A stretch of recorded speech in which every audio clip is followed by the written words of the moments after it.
प्रभु श्री राम जी कहते हैं कि हे सुग्रीव सुनो, मैं एक ही बाण में सुग्रीव के प्राणों को हर लूंगा, मैं एक ही बाण में सुग्रीव को मार डालूंगा।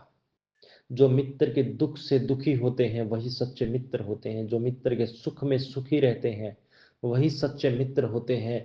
कुछ समय जानकर जो मित्र पर स्नेह रखते हैं वही सच्चे मित्र होते हैं। जो मधुर वचन मित्र के मुख पर बोलते हैं और मन में कुटिलता भरकर पीठ पीछे मित्र की बुराई करते हैं अथवा मित्र की बुराई सुनते हैं, ऐसे कुमित्र को तुरंत ही त्याग देना चाहिए। प्रभु श्री राम कह रहे हैं सुग्रीव से।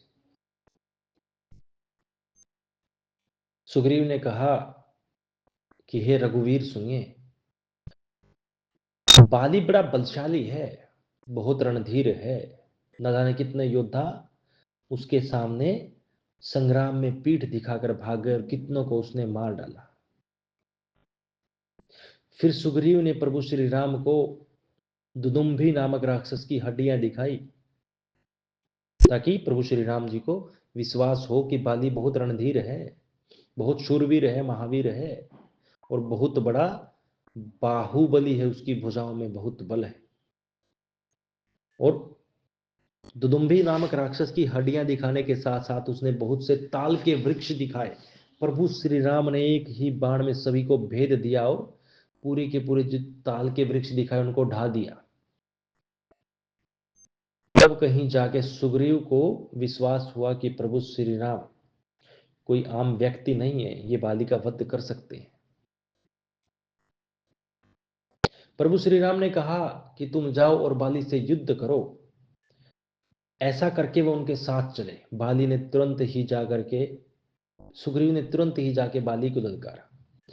बाली आतुरता के साथ, शीघ्रता के साथ, क्रोध के वश में आकर के दौड़ता है मारने के लिए। बाली की स्त्री तारा ने तुरंत ही अपने स्वामी बाली के चरण पकड़ लिए और कहा, सुनो, राम और लक्ष्मण अयोध्या के राजकुमार हैं, वो उनके साथ आए हैं, वो चराचर के स्वामी दिखने में चराचर के स्वामी लगते हैं, वो कोई आम इंसान नहीं है।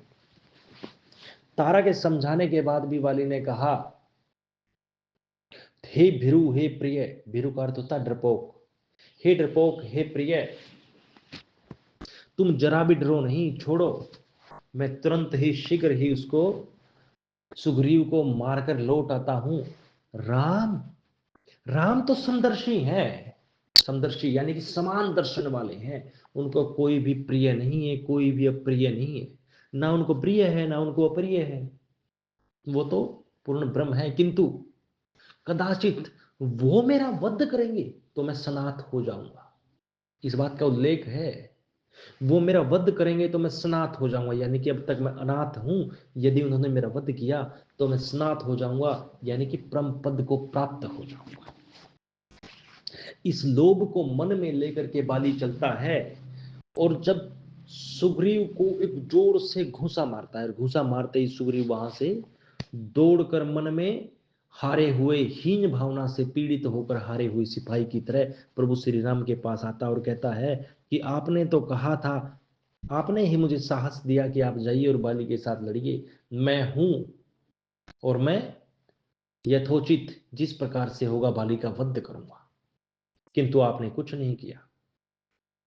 प्रभु श्री राम ने उसको विश्वास दिलाया और कहा कि तुम दोनों भाई एक समान दिख पड़ते हो, मैं किस प्रकार से बाली का वध करूं, यदि मैं बाण चलाऊं और वह बाण तुम्हारे प्राणों को हर ले तो यह तो उल्टा हो जाएगा। प्रभु श्री राम ने समझाया। तब अगली बार जब प्रभु श्री राम ने कहा कि तुम बाली को ललकारो और लड़ने के लिए जाओ, और प्रभु श्री राम ने उसके गले में माला डाल दी ताकि उसकी पहचान हो उसके कि यह सुग्रीव है, बाली नहीं। दोनों के बीच में भीषण युद्ध होता है और बाली से सुग्रीव हारने वाला होता है।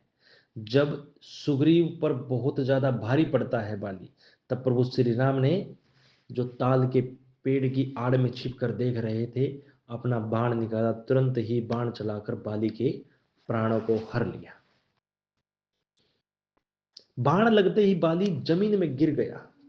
प्रभु श्री राम उसके पास पहुंचे, अपने हाथ से माथे पर, बाली के माथे पर स्पर्श किया। बाली ने कहा कि हे रघुवीर, हे स्वामी,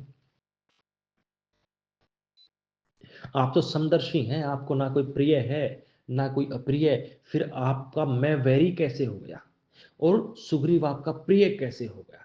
उसके मन में प्रभु श्री राम जी की वंदना कर रहा है, उसके हृदय में प्रभु श्री राम जी का निवास है, किंतु मुख में कठोर वचन है। वो बार बार कह रहा है कि मेरा क्या दोष था, आपने मुझे क्यों मारा? तब प्रभु श्री राम ने उसको सिखावन दी और कहा, यह सिखावन मुझे लगता है सभी लोगों को पता होनी चाहिए। हालांकि देश में संविधान है, कानून है, एक प्रक्रिया है, उसका पालन करना चाहिए, किंतु अगर प्रशासनिक व्यवस्थाएं फेल हो रही हैं, अगर प्रशासनिक व्यवस्थाएं विफल रही, तो स्वयं की रक्षा करना ही परम धर्म है। महाराज बाली को प्रभु श्री राम ने सिखावन दी कि 4 स्त्रियां, कौन कौन सी 4 स्त्रियां? पुत्र वधु, छोटे भाई की वधु, कन्या और बहिन, ये चारों समान होती हैं। इस पर यदि कोई किसी की कुदृष्टि होती है, किसी की गलत दृष्टि होती है, उसको तुरंत ही मार डालना चाहिए, इसमें पाप नहीं लगता। तुमने छल किया, तुम अभिमानी हो, इसलिए मैंने तुम्हारे प्राणों को हर लिया, इसलिए मैंने तुम्हारे प्राणों को हर लिया। बाली के मन में संदेह था कि मैं तो पापी का पापी रहा, मैं तो पापी का पापी रहा और अभिमानी का अभिमानी रहा। प्रभु श्री राम के हाथों वध होने के कारण भी क्या मैं परम पद को प्राप्त होऊंगा या नहीं होऊंगा? उसने कहा कि हे प्रभु, आपके हाथों वध होने के बाद भी क्या मैं अभिमानी रहा, क्या मैं पापी रहा? तो प्रभु श्री राम जी ने उनके माथे पर हाथ रखा और कहा, कहो तो तुम्हें अचल कर दूं, तुम अपने प्राण रख लो।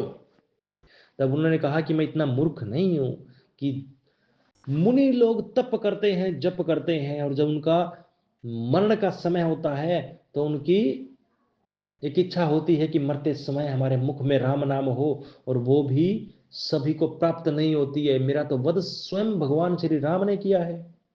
और जब उनके शरीर में बाण लगा तो उनके मुख से निकला, हे राम हे राम।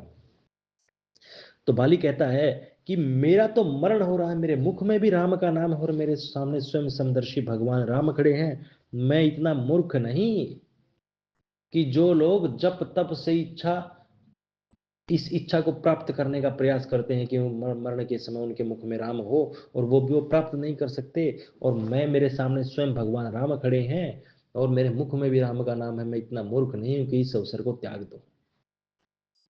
तब उन्होंने आसानी से अपने प्राण त्याग दिए।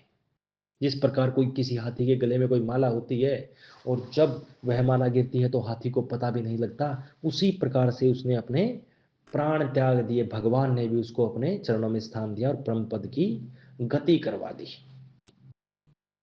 मरने से पहले उसने कहा कि हे प्रभु,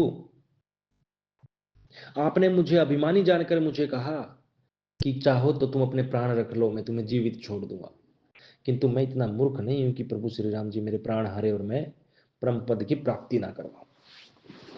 किंतु उसने कहा कि यह मेरा पुत्र है, इसका नाम अंगद है, यह बल में और विनय में मेरे जैसा समान है, इसको अपने चरणों में स्थान दीजिए, इसको अपने चरणों में स्थान दीजिए और अपनी भक्ति का ज्ञान दीजिए। जब बाली का शव पड़ा हुआ था, उसकी स्त्री तारा उस शव पर विलाप कर रही थी, तब प्रभु श्री राम जी ने उसके अज्ञान का नाश किया और उसको ज्ञान का उपदेश दिया और बताया कि यह जो जीव है,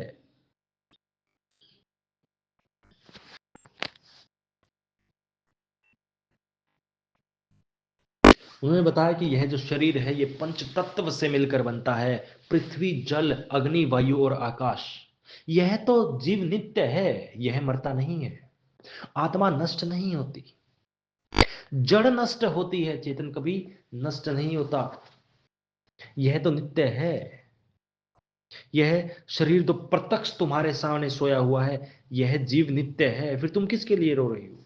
जब तारा को ज्ञान उत्पन्न हुआ तो उसने विलाप करना बंद कर लिया और उसने वर मांगा कि हे प्रभु, सदैव आपके चरणों में मेरी प्रीति हो, ऐसा मुझे वर दीजिए, और प्रभु ने भी उनको ऐसा ही वर दिया।